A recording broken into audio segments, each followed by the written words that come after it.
bearded gear. Figured I'd show you guys another piece of kit that's in my regular rotation. A little while back I got into the idea of bushcrafting. I've always been super into hiking, camping, all that kind of stuff, but as YouTube is prone to do, I went down a rabbit hole and I watched a lot of bushcrafting videos and I was super intrigued by it. So as I got into it, I had several fixed blade knives, knives that were great for camping and hiking and all that, but I noticed a lot of bushcrafters were using Puukko style knives. So I did a little bit of research, I found a good deal, and I got this Tops Tanimboca Puukko. It's a mouthful of a name, but it's a really, really cool knife. This knife is a nice, decently thick, but not too thick blade stock. It's $10.95. It's amazing at striking a fire steel. They've actually gone so far as to make sure it's a perfect 90-degree angle here, and it's non-coated at the top, so that you can get that awesome, awesome strike on your fire steel, which is important to me on a bushcrafting knife. It's also got a fantastic grind for processing wood, for feather sticking, for batoning. It's just an animal at doing bushcraft type tasks. I really, really like the way this knife goes in the hand. The idea of a Puukko is that you can choke all the way up on it, right to where that sharpened edge is, so you can push through and feather stick with super control. It's great how you can just control the curls of the wood and get exactly what you want out of whatever medium you're processing. The handle scales are made out of micarta. This micarta is kind of a brick red, really cool, almost burgundy color. Over time, it's been wearing with my hands.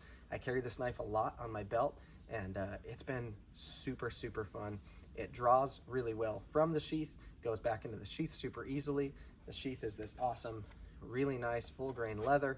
The stitching, I believe, is hand done. It's really cool. It just loops over, takes a belt. I usually wear an 1.5 inches.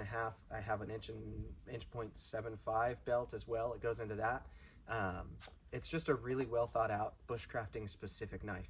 Even the hardware is super atypical for knives. These are Phillips head screws that, to my understanding, they selected because they're incredibly wear resistant, and they wanted this to be as durable as it could be. You've got a couple of holes there. I guess that would be for a lanyard if you wanted to keep your wrist, tie it in, something like that, tie it into a spear. I don't know what you're into. For me, I don't mess with any of that. I just use the knife as a knife. Underneath the micarta, it looks like it's G10 liners. I'm not positive it's G10, but there is a liner in there between the tang of the blade and the micarta, and it really aesthetically just looks really cool. This knife is super unintimidating, so if you pull it out around a bunch of other hikers who are a little bit afraid of some of the more intimidating knives that I might carry, it's nice to have something that just looks like it's very designed for its specific purpose. So I like that a lot about it. I have found that it is a ton of fun to use, holds its edge really well with this 1095, and it's great for doing exactly what it's supposed to do. It makes feather sticking super, super easy. Oh, this wood's a little dead, but you'll see I can just all day long run curls on this wood.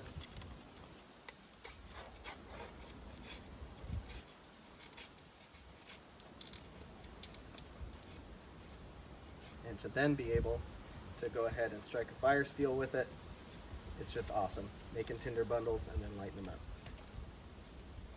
I really like this knife, and I've been super happy with it. I'll get it right in front of the camera for a moment so that you can see exactly what it looks like up close and personal, even with my little bit of wear that I've already put onto it. All right, here we are up close and personal with the Tops Tanimboca Puukko.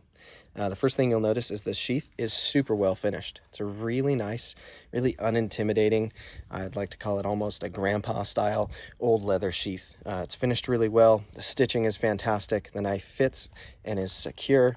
It's just a great sheath. It goes on the belt really well. It's super comfortable to wear. I like the ride height. I like how deep the knife sits in the sheath. Everything about this sheath has been fantastic for me. People aren't alarmed when they see this sheath. It just looks like it's a knife for camping, for the outdoors. So if you're wearing it in the outdoors, people aren't freaking out that you've got a black multi-cam, tactical looking crazy sheath with a knife that they think you're gonna kill them with. So I really like that. Moving on to the knife itself, this micarta is awesome. Micarta is a really cool material because when you're working hard with a knife and your hands get sweaty, or sometimes they're even wet from the elements, or if you're skinning an animal and it's bloody, whatever it is that's wet that gets on these handles, I find that they actually soak it up pretty well and they stay really grippy even when they're wet. It's almost like a wet canvas band-aid. It feels really nice, gives you a good amount of grip without being rough.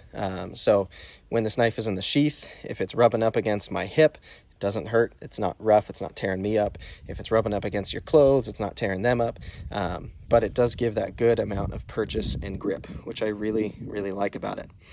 This knife is constructed out of 1095 blade steel. You'll see here on the back that this whole edge is uncoated. The coating stops right there, and now it's just raw 1095. The reason for that is specifically for striking fire steel, which is really cool because this is a bushcrafting knife. They're assuming that you're gonna do exactly that with it. The grind is really, really nice. I believe this is a flat grind. It doesn't feel hollow to me. I'm pretty sure they put a convex edge on this too. I might be totally wrong about that, but it feels like a convex edge to me. I've only stropped this knife and I've used it a ton. It's held up better than most 1095 knives I've ever experienced. I've been super happy with it. It's even accidentally plunged into some rock and the mud I was working on top of, or all kinds of nastiness, and it's just doing great for about a year and a half of owning this and using it pretty frequently. Underneath the micarta, you'll see there is a red G10 liner. I believe it's G10, I'm not positive, but almost certain. I think that aesthetically looks really good. And then the hardware is this kind of brass finished, they're Phillips head screws, which is super weird. I looked into that at the time that I was buying it. I think Tops chose that hardware because of its resistance to the elements. I'm not sure what process these screws have gone through, but they say they specifically selected it because of its wear resistance, and it works for me. I don't mind it. I think it actually looks pretty cool, and yeah, I really liked this knife. The benefit of a Puukko, as I mentioned before, is that you can choke all the way up to the edge there.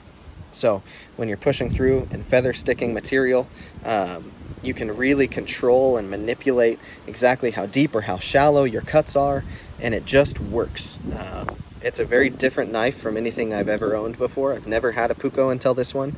But the other cool thing about it is it's the same in any grip you put it in. So whether you're doing a pull or a draw cut, whether you're in hammer grip, saber grip, reverse strip grip with a pull cut, whatever it is that you're doing, this handle is the same. It's symmetrical.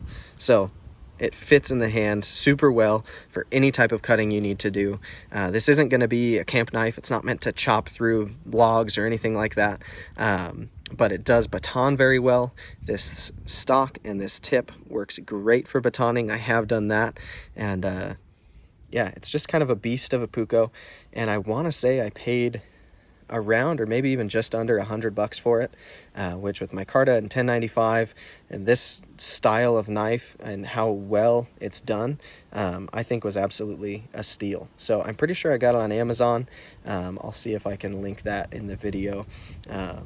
But yeah, awesome knife. I really, really like this Puukko. It makes me want to try more Puukkos, but I also don't have a reason to because this one is fantastic, and why do you need more than one Puukko?